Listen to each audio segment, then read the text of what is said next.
nou bolos, que li dicen els bolos, i tenim una pilota així de madera que pesa com a 6 quilos i s'agarra en el dedo gordo i les mans així.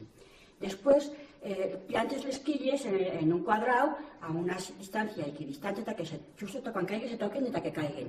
I a la vegada, des d'X distància, si hi ha una distància més lluera, també se caiguen fins a 24 tirades.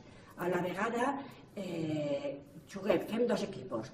Cada una tiene sus jugadores, son mínimo de 2 hasta un máximo de 5, si es, si hay molto. Y la que pierde el primer juego da en la segunda jugada. Tenemos hasta 24 juegos diferentes.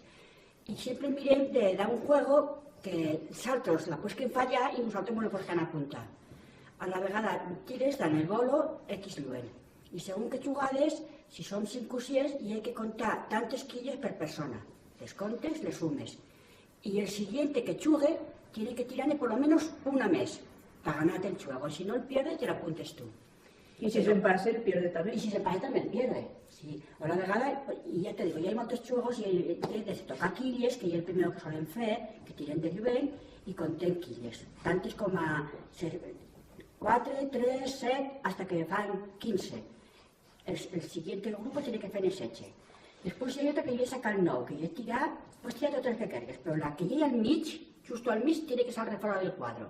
Si no sale, pues tirar totes les quilles y no te'n vale ni una.